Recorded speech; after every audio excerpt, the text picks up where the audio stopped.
ایک لفظ سے، آپ کی حرکات اور سکنات سے آپ کا خوف جھلک رہا تھا، اور یہی خوف آج پاکستان کی عوام آپ کے چہرے پہ دیکھنا چاہتی ہے۔ دیکھنا چاہتے ہو نا یہی خوف؟ یہ آپ کی طاقت کا خوف ہے جو عمران خان کے چہرے پہ آج ٹی وی پہ کل آپ نے دیکھا، ٹی وی کی اسکرینز پہ کل آپ نے دیکھا۔ اور اگر پریشر میں کس طرح ریاکٹ کرتے ہیں یا جب حکومتی معاملات میں اتار چڑھاؤ آتے ہیں، اگر آپ کو نہیں آتا، اگر آپ کو سکھانے والا کوئی نہیں ہے تو نواز شریف سے سیکھ لیا ہوتا۔ 126 دن تم وزیر اعظم ہاؤس کے باہر بیٹھے رہے، کنٹینر پہ چڑھ کر خالی کرسیوں سے خطاب کرتے رہے اور شارع دستور کے اوپر جمہوریت کی قبریں کھودتے رہے۔ نواز شریف نے تو ایک دن بھی آپ کا نام لینا گوارا نہیں کیا۔ نواز شریف نے تو ایک دن بھی پریشر نہیں لیا۔ نواز شریف نے تو ایک دن بھی گھبرا کے الٹی سیدھی باتیں نہیں کی۔ آج بھی تمہیں حسرت رہے گی، نواز شریف تمہارا نام بھی نہیں لے گا۔ اس کی وجہ یہ ہے کہ تم بڑوں کی جو لڑائی ہے اس میں بچوں کا کوئی کام نہیں ہے۔ بھائی تم کس خوشی میں اچھل رہے ہو؟ تمہارا نام کس نے لیا ہے؟ تم تو پہلے ایک تابعدار ملازم تھے، اب وزیر اعظم کی کرسی پہ قبضہ کرنے کے بعد اب فرق صرف یہ آ گیا ہے کہ تم ایک تنخواہ دار ملازم ہو اور تمہیں جعلی اور سلیکٹڈ ہونے کی تنخواہ اس پاکستانی قوم کو لاکھوں روپے میں ادا کرنی پڑے۔ اور آپ کا تو مخاطب بھی عوام نہیں ہوتے، کراچی کے لوگوں اس کا مخاطب آپ نہیں ہوتے۔ جب وہ خطاب کرتا ہے تو یا وہ اپوزیشن کو خطاب کرتا ہے یا وہ نواز شریف سے مخاطب ہوتا ہے یا اس کو مریم نواز کی تکلیف ہے یا اس کو بلاول بھٹو اور مولانا فضل الرحمان صاحب کی تکلیف ہے۔ وہ آپ سے مخاطب نہیں ہوتا، وہ ہم سے مخاطب ہوتا ہے، اور عوام تو اور یا وہ ان سے مخاطب ہوتا ہے جو اس کو لے کر آئے۔ عوام سے وہ مخاطب نہیں ہوتا۔ میں نہ عمران خان کا نام لینا پسند کرتی ہوں، نہ اس جعلی انسان کو میں وزیر اعظم مانتی ہوں، نہ میں نے اس کی جعلی حکومت کو کبھی تسلیم کیا ہے، اور میں اس کے الزامات کا جواب دینا بھی جو ہے وہ بلو ڈگنیٹی سمجھتی ہوں۔ لیکن کل اس نے ایک ایسی بات کی جو میرے شاید مذاق اڑانے کی غرض سے کی گئی تھی، لیکن اس سے یہ جو خواتین یہاں بیٹھی ہوئی ہیں مجھے کہا کہ یہ بچی ہے لیکن نانی ہے، تو میں اللہ تعالیٰ کا بہت شکر ادا کرتی ہوں کہ میں صرف ایک بچی نہیں 2 بچوں کی نانی ہوں ماشاءاللہ۔ یہاں ذرا ہاتھ کھڑا کریں، کتنی خواتین نانی ہیں، کتنی خواتین دادیاں ہیں، تو بتاؤ کہ کتنا خوبصورت رشتہ ہوتا ہے یہ، ہوتا ہے نا۔ میری نواسی کا نام جو کہ اب ماشاءاللہ 3 سال کی ہے، اس کا نام سرینا ہے، اور ایک اور میرا نواسا ہے جو ابھی 3 مہینے کا نہیں ہو، اس کا نام محمد ہے۔ تو میں یہ بتا دوں کہ جب میں تھکی ہوتی ہوں، مجھے تھکاوٹ ہوتی ہے، تو میں اپنی بیٹی کو کہتی ہوں کہ دونوں بچوں کو میرے پاس لے آؤ۔ یقین کریں کہ تھکاوٹ دور کرنے کا اور دل کی خوشی کا میرے پاس اس سے بڑا کوئی علاج نہیں ہے۔ اور آپ نے جب یہ بات کہی تو آپ نے میری تصدیق نہیں کی، آپ نے اس مقدس رشتے کی تصدیق کی ہے۔ نانی کون ہوتی ہے؟ ماں کے پاؤں کے نیچے جنت ہوتی ہے، وہ ماں کی بھی ماں ہوتی ہے۔ آپ نے اس رشتے کی تصدیق کی۔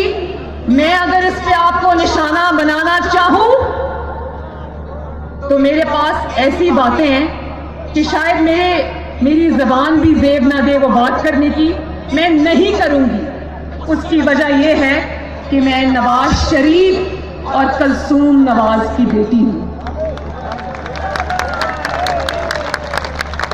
آج بھی جب میں کمرے میں داخل ہوتی ہوں تو میرے والد کرسی سے اٹھ کے کھڑے ہو جاتے ہیں. میں نے اپنے گھر میں یہ ماحول دیکھا ہے. اور یہ جو نانی اور دادی کے رشتے ہوتے ہیں یہ بہت مقدس رشتے ہوتے ہیں. یہ نصیب والوں کو ملتے ہیں اور اللہ تعالیٰ کی سب سے بڑی نعمتوں میں سے ایک نعمت ہوتی ہے. اور ان کو ملتے ہیں جو اپنے رشتے نبھانا جانتے ہیں, جو رشتوں کی قدریں جانتے ہیں, جو رشتوں کا احترام جانتے ہیں, جو خاندان کی اقدار کو جانتے ہیں, سمجھتے ہیں, اس کے پابند رہتے ہیں. اور یہاں میں ضرور یہ ذکر کرنا چاہوں گی کہ جتنے بھی قائدین یہاں پر موجود ہیں وہ انتخابی میدان میں شاید ان میں سے کچھ ہمارے حلیف ہوں اور کچھ ہمارے حریف ہوں. مولانا فضل الرحمان صاحب جب مجھے ملتے ہیں تو میرے سر پہ بیٹیوں کی طرح ہاتھ رکھتے ہیں. جو آصف زرداری صاحب ہیں وہ مجھے بیٹی کہہ کر پکارتے ہیں. بلاول مجھے اپنی بڑی بہن کی طرح رسپیکٹ دیتا ہے. اور ابھی اچک زئی صاحب یہاں کھڑے تھے جب میں پچھلے سال بلوچستان گئی کوئٹہ کے جلسے میں, تو اچک زئی صاحب نے مجھے اتنی عزت دی. ڈرائیور نے میری گاڑی نہیں چلائی, 2 دن اچک زئی صاحب کا بیٹا میری گاڑی چلاتا رہا. اور جب وقت آئے گا, آج ہم سب پاکستان کے لیے اکٹھے ہیں, پاکستان کی عوام کے لیے اکٹھے ہیں, ان کا مقدمہ لڑنے آئے ہیں. جب وقت آئے گا تو ہم انتخابی میدان میں جب اتریں گے تو ہم ایک دوسرے کے حریف بھی ہوں گے, لیکن ہم ایک دوسرے کے دشمن نہیں ہوں گے. ہم ایک دوسرے کی تضحیق نہیں کریں گے. کیوں بلاول, آپ کی والدہ نے آپ کو یہی سکھایا. آپ کی والدہ شہید ہونے سے پہلے میرے والد کے اتنے قریب آ گئی تھی, بہن بھائی کا ایسا رشتہ بن گیا تھا جو آج میں اور بلاول نبھا رہے ہیں.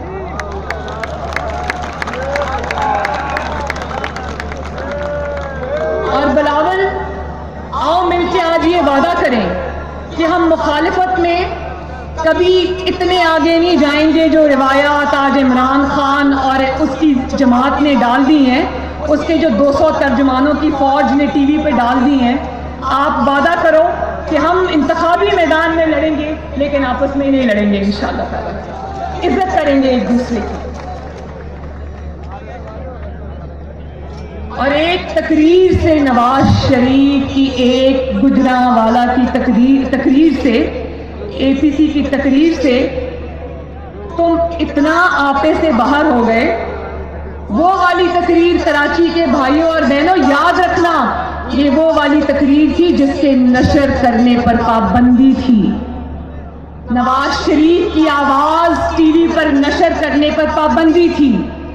آپ کو پتہ ہے جب گجرانوالہ کے اشتہار ٹی وی پہ چل رہے تھے تو ہمارے کسی کارکن نے ان اشتہاروں کو چلایا, اس کو یہ پیغام دیا گیا کہ اس میں سے نواز شریف کی جو چہرہ ہے اس کو نکال دیں, پھر ہم آپ کا اشتہار چلا دیں گے. اتنا خوف ہے ان کے دل میں. اگر ہمت ہے تو سنا دو عوام کو کہ نواز شریف نے کیا کہا تھا. اگر اتنی اس نے غلط باتیں کی تھی تو اس کی تقریر پہ پابندی کیوں لگائی. اور اگر اتنے بزدل ہو, اتنا گھبرا گئے ہو کہ نواز شریف کی تقریر نہیں سنا سکتے تو پھر اس پر تبصرے کرنا بھی تمہارا حق نہیں ہے. کل تو ٹی وی پر جو پرسوں گجرانوالہ کی تقریر تھی وہ تو ٹی وی پر نہیں چلی. آپ نے کہاں بیٹھ کے سنی؟ کیا چھپ چھپ کے نواز شریف کی تقریر سن رہے تھے؟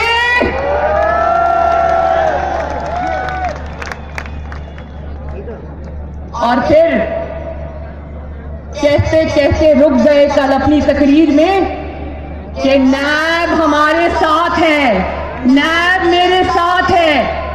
سچ حلق میں اٹک جاتا ہے, جھوٹ بڑی روانی سے بولتے ہو. تو کراچی کے عوام کو یہ بتاؤ جو ان کو نہ پتا ہو، کون نہیں جانتا کہ نیب عمران خان کے حکم پر چلتی ہے؟ کون نہیں جانتا؟ کراچی والوں جانتے ہو نا؟ ہاتھ اٹھا کے ذرا